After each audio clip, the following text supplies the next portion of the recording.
Congratulations to Orlando Pirates for winning the match. They played a good match, and we obviously came here with our own little challenges, of which I think we did well. We overcame them. Coming here, and your squad, there's been 5 forced changes. You never expect the new inclusions to cope 90 minutes, and in my opinion, they did extremely well, irrespective the outcome. And when it comes to the match itself, I thought it was a very tactical match. Tactical in a sense that a lot of footballing components were displayed, a lot of footballing questions were asked, and the benches and the coaches and the players tried their best to answer to those questions. In reference to that, you saw how Orlando Pirates made it difficult for us to build from the back because they know that we are stubborn, insistent on building from the back, which I think we were structured. And we never gave up our strategy or our model because we had changed the players, which then talks to you you have a structure and a system that talks to the team, irrespective who comes in or goes out. And Orlando Pirates coped and adapted to that. We also, in my opinion, I think we were very successful in forcing them long. There were moments where a goalkeeper would want to start from the back, and we put a lot of bodies on top of their box and tried to see, will they be stubborn and insistent to come out. At some stages, they risked and they could feel like, let's go for other options tactically. And when we put more numbers and bodies on top of their box, then it left us vulnerable on top because you cannot put high pressure without bringing your line along. Otherwise, you lose your compactness. But then, if a striker hangs on a goal kick, there's no way they would be offside. So we needed then to adapt to, okay, we are on top of their box and we're leaving one-on-ones on top. Are we prepared to leave Lepasa or any of their attackers alone with our center backs? We're brave enough to do that. But as soon as they touched the ball, it got to play. That center back then dropped in halfway to apply the offside rule. That, to me, that was interesting. It's a small detail, but scholars of the game will observe that and say, okay, these people are intentional about what they are doing. These people know what they are doing, and what they are doing is relatable to where the football game is going, and also with Orlando Pirates. So to me, that was the beauty of the match, which is what I said on my post-match interview, that at the back of a defeat, it's rare to come out satisfied and pleased, because what I saw in terms of application to me from the players we put in and from the opponent we played, they were talking the game, and which is a big challenge in a culture where, as the game evolves, there's a reluctance from participants to evolve with the game. I'll cite an example. Previously, the English game was all about crossing and finishing. If Paul Scholes had the ball, played it wide to David Beckham, we knew that the cross is coming. And as soon as the ball landed wide, the English supporter would be excited knowing that the cross is coming. But in no time, as soon as they realize that, wait a minute, it's no more about crossing and finishing. It's about build up, short interpasses, combinations, up back through, back foot receive and drive. All those, they immediately adapted to the evolution of the game. My biggest question to us as a nation as South Africans, are we ready to adapt? We are reluctant. South Africans are not quick to adapt to the trends of modern football. We tend to be rigid and we are stuck in old ways, even when the game is moving. And we have to move fast if we have to improve the game. Not only players, not only coaches, not only the wonderful people sitting on the couches in front of me in terms of educating people, but everybody must then bring that element of, wait a minute, what's happening here? If you look at Mamelodi Sundowns, you learn a lot when they play. If you look at Orlando Pirates, you learn a lot when they play. If you look at Man City, you learn a lot. You look at Brighton, you learn a lot. You look at Xavi Alonso and all these folks. Now, all those components should not just be stuff that we watch on TV and see, because the game is universal. Can we do them back home? Now, if you do that in South Africa, then they say, hey, but hey, you're risking the thing. I was saying, of the teams that build from the back, who are perceived to be at high risk of conceding goals, they are teams who've conceded the least number of goals. Before this match, we had conceded 7. Sundowns has conceded 3. And Sundowns builds from the back. We build from the back. 2 of the teams who build from the back, possession based, have conceded the least number of goals. But somebody tell him, hey, why don't you risking this? Those who don't risk, who play route one, go direct, they are the ones who concede in the most. But then that should tell you something if you're a scholar of the game, to say, no, man, wait a minute. Which means if I go long, it comes back quicker and you can step out. And when I build, then we are well, but you must be well structured when you build from the back. And everybody must be interconnected, knowing exactly keeper, first station pass. Where do you go? And if it goes there, what happens to everybody else? If these options are closed, what then do you do? All those aspects must be dealt with so that the game can grow. I saw those today. So part to this, as much as I'm talking a whole lot of other stuff around football, about football, this game to me had a lot of aspects that I'll go back, watch it, and still say, okay, I feel good about it, even though the results did not come our way. Then the second half, then the right wing at Pirates was just coming and coming. And there's nothing as difficult as a left back playing against a right wing who's left footed, who drifts inside, which was a major problem. And the culmination of the second goal was that, even though basibambe ngale goal basibamba ngayo ku-Sundowns ku-MTN 8, and uye upule futhi Saleh, yeah, Saleh, where he got on. I don't know whether the whole circumference of the ball was out or not, whatever, but he got in on the ball and brought the ball. It deflects off our defender. And second goal, from there, it was very difficult for us to come back. But I'm happy with how we performed, and I'm happy about the 5 players who went in.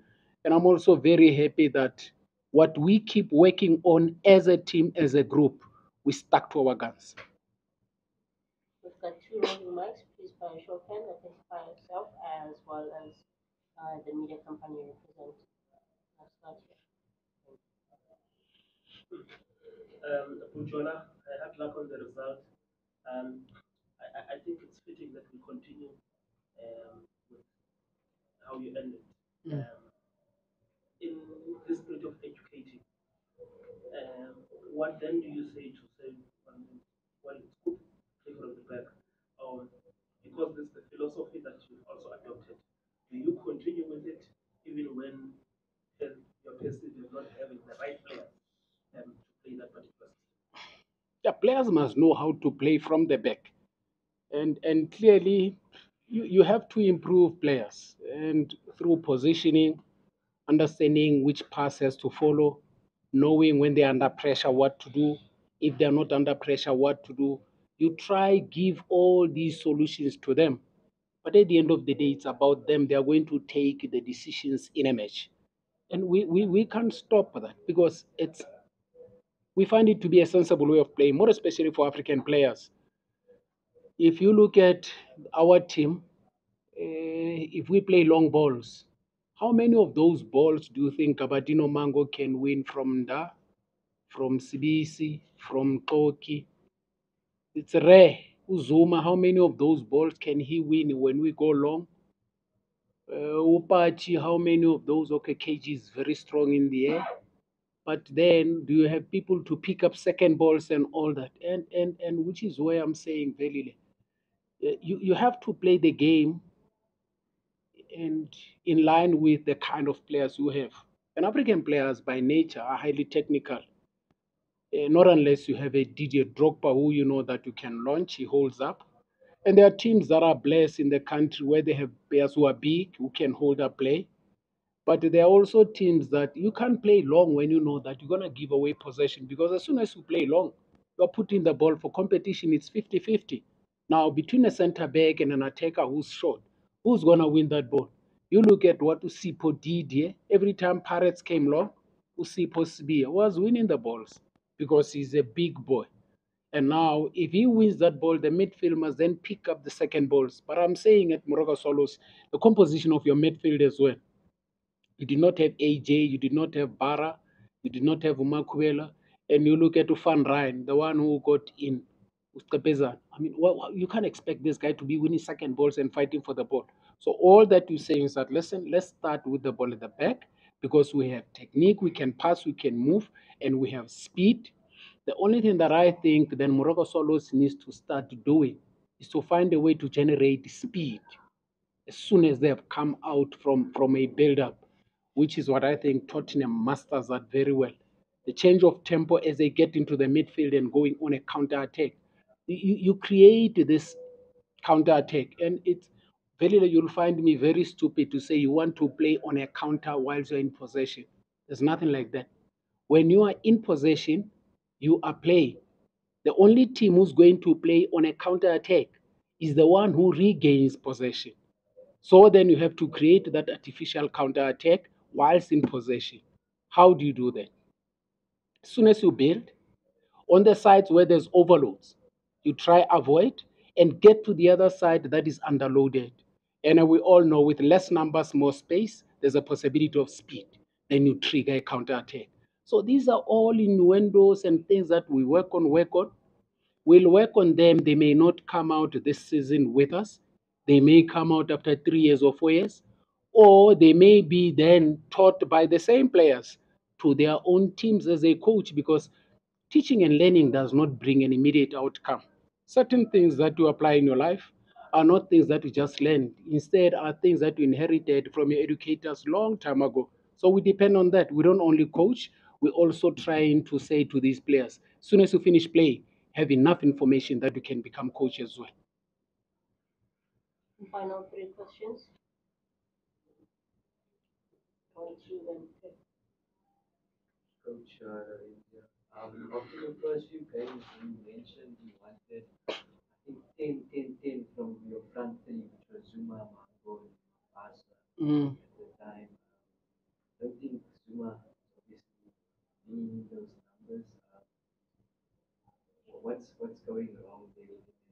Obviously, before you were hired here, there were some issues off the pitch, and we know it's not gonna be fixed overnight.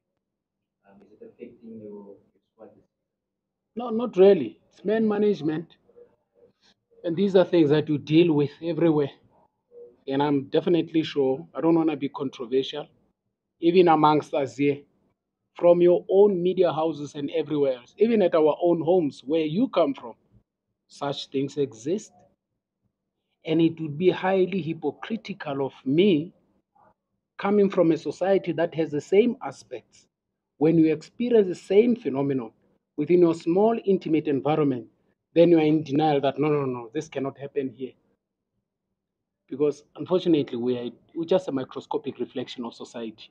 If you're saying there's mental health issues in society and you don't expect to have that within your football structure, you must be insane. It's impossible because those players come from that society which is sick. So if you have a mental health issue in society and don't expect to have it in football, you are living in a world that does not exist. Then you're a hypocrite. If you saying you advocate for mental health, that we have to take care of people and all this and all that, you are given a wonderful opportunity by the Almighty to say, I'm giving you people you can touch and deal with directly and deal with their mental health issues, and you neglect that. That's hypocrisy. So we are fully aware of that. Not in denial. When they exist, we talk about them. If they are not there, we keep working. So if and when something of that nature comes, whether it is with us or anywhere else, we have to deal with it. It's a fact of life. Everybody's going through hell these days because everything else is just here. You are living a life in the US now, it's seated here. As soon as you switch on your phone, you check, then you have a lot of information coming through, and then people are being shot, are being killed. It's in LA, a crocodile is eating a human being. If you had never had that in your hands, you wouldn't be going through this hell, because the world is in our pockets and just in front of us. We are going through hell. How do you avoid that? You can't. And if you are in denial thinking that no, it doesn't exist, you are a hypocrite. So we don't want to be like that. We accept and receive things as they happen be realistic and address them. That's what we do. We are very realistic. There's an ideal world, there's a real world. An ideal world is a perfect one. A real world is imperfect. Next question. Hi man, I answered that question. If you did not, go listen to the audio, you'll get the answer there. Oh, I paralyzed you. Yeah, no. Remind us our great Nelson Mandela. Coach, 2 derbies in a row, and you lost 6 points out of them. Ish. That comes with some sort of instability because these are big games, not Mm. just ordinary games. Mm. How do you fix that? Looking at the environment where your dress room finds itself, and still on the dress room, coach. Can you please restrict it to one question? Coach has answered 3 questions in 18 minutes. Mm. So can we restrict it to one question? He talks too much. Mazen, The coach talks too much. time is done. Thank you.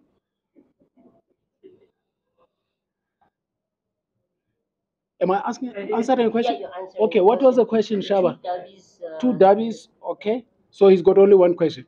Yes. Thank you. Ngithanda kanjani Shaba? Bakuvalile. I must admit, it's not nice to be losing. And we have the desire to want to see Moroka Swallows as a Moroka Swallows that belongs to the Big Four. And for you to get to the level where you can box pound for pound, Morgan says it, with Sundowns, pound for pound with Chiefs, pound for pound with Pirates, takes a lot, because they build and build and build and build. Not that we didn't build, but we've had our challenges in the past. And we are saying there's processing goals in everything that you work on in your life. The small steps that you take, you have to take positives, whilst you know that my desire is to reach the destination. But in between, there has to be milestones. It's just a pity that we lost last week against Chiefs. We're losing today against Orlando Pirates. And these are your big four. They belong there. We're also trying to get there. Just have to go back and reflect with the players and also challenge them to say, listen, if we want to belong to the league of the big four, we have to up our game with our limitations. And also just bring out the positives to inspire them. In my opinion, showing them the game model, compare both matches, and look at how we conceded these goals. Let's go to Chiefs.